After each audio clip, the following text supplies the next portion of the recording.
മുതലാളിമാരോടൊക്കെ ഒരു കാര്യം ഉണർത്തുകയാണ്.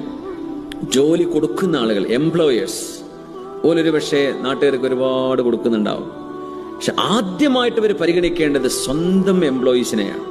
അവനവന്റെ കൂടെ ജോലി ചെയ്യുന്ന പണിക്കാർക്ക് ഒരു മാന്യമായ ശമ്പളവും അവർക്കൊരു സന്തോഷത്തിന് പെരുന്നാളോ റമദാനോ വിശേഷപ്പെട്ട ദിവസമോ വരുമ്പോൾ ഒരു ഇൻക്രിമെന്റ്, എന്തെങ്കിലും ഒരു അധികം, ഒരു സമ്മാനമായിട്ട് ഒരു 100-200 അവർക്ക് കൊടുക്കുന്നു. അതുപോലും കൊടുക്കാതെ അവരുടെയൊക്കെ ചങ്കിനെ പിടിച്ചു വെച്ചിട്ട് നാട്ടുകാർക്ക് ലക്ഷങ്ങൾ വാരി കൊടുക്കുക എന്ന് പറഞ്ഞാൽ അള്ളാഹുവിന്റെ മുമ്പിൽ രക്ഷപ്പെടാൻ കഴിയില്ല.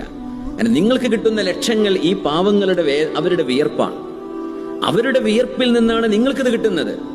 അത് നമ്മൾ ഏറ്റവും അർഹിക്കുന്നത് നമുക്ക് വേണ്ടി പണിയെടുക്കുന്ന എംപ്ലോയീസിനെയാണ്.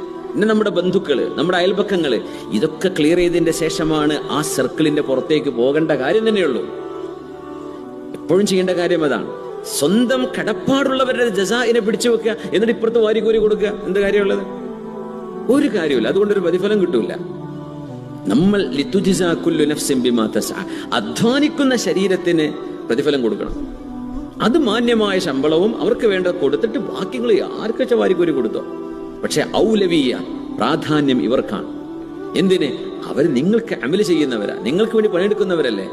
അവരുടെ ജസാ നിങ്ങളുടെ മേൽ അല്ലാഹു ബാധ്യതയാക്കി വെച്ചിട്ടുള്ളതാണ്. അത് കഴിച്ചിട്ട് മതി ബാക്കി വിഷയങ്ങൾ.